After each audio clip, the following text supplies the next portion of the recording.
Hey everybody, what's going on? It's Avis again, and today I'm going to show you guys what I'm running for PvE, updated from that last video.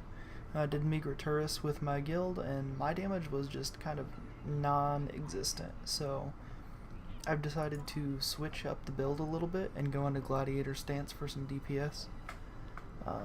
I'm spec'd into Gladiator and Defense Tactic.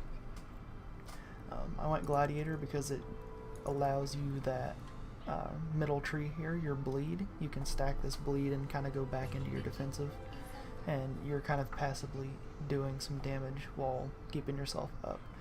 The lasting effect in Gladiator Tactic lowers your defense quite a bit. It'll lower it to 30% less, but if you enhance it, your fighting power goes up quite a bit. I believe it goes up by 1.8% plus the 0.5%.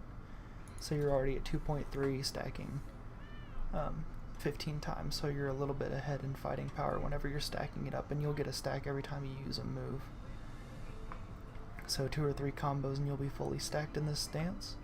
I also modified the Dauntless Strike in the end of the first chain to add the damage to it, just so you have at least 2 combos where you're getting damage out. These two are the ones that I'm using mostly. I'm not really worried about going into the shout and the challenge. I'll usually start with just the shout because it gives you 50% fighting power to get you into a bigger bleed. I enhanced the right side of the shred here to increase the bleeding damage, just so you're getting more output for whenever you're swapping back and forth. The defensive tactic is pretty much the same as the last video. If you guys have watched it already, I went at 3 points into this for the increased magic and physical defense, and then enhanced the stuns and the threat on the middle tree, and then I increased the vitality percent on the encouraging shout on this tree. These two are the main combos that I'll use in this tree. I'll kind of stay away from the first one unless I'm trying to throw out a random shield blast for some more threat. But I'll usually stay in these. To get aggro, I'll throw in 2 or 3 combos, and then I'll switch to Gladiator Tactic to get a shred in, and then I'll do a Dauntless Strike, and then I'll switch back. By the time that I get that Dauntless Strike off, I should be ready to switch back. For my non-chain skills, I kind of wanted more. I'm surviving pretty well because my gear is pretty good right now.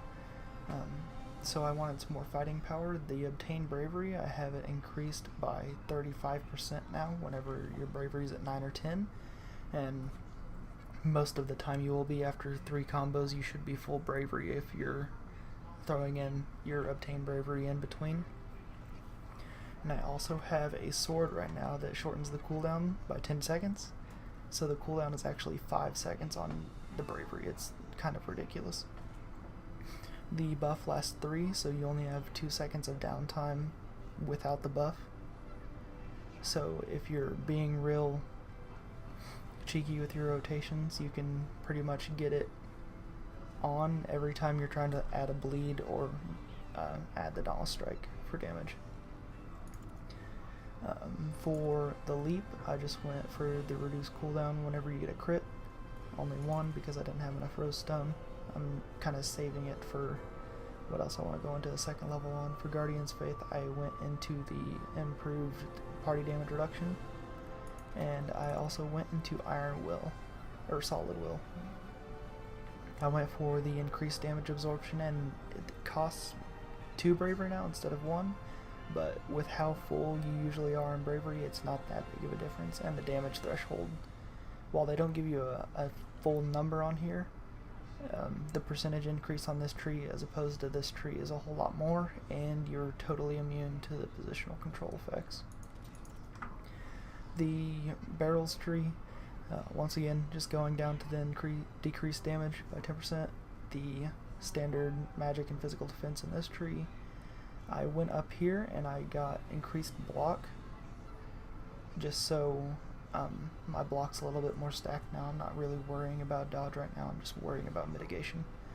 And then I went into the increased critical damage because I do have a couple lion patterns, so I'm just checking out to see how the crit damage is doing right now. and then I had a little bit left over, so I increased my strength by 20 because it was kind of a freebie there. But yeah, that's pretty much what I'm running right now. If you guys haven't seen, whenever you go to the shop now, your skills reset scroll is 1 Lumina and it resets weekly. So whenever it is up, I'll actually buy mine right now. Whenever it's up, make sure you convert your dungeon points for your 50, and then you're good for 50 weeks. So you only got to do it once and you're pretty much good. I haven't heard of a set time where they are taking it away, but just take the opportunity to stockpile on all your characters because it's a pretty good deal right now. But I think that's it, guys. I did see a comment for what version I was on excuse me, for my last video, and I believe that was 1.008, and this one is on 1.009. So yeah, thanks for checking it out, guys, and I will see you on the next one.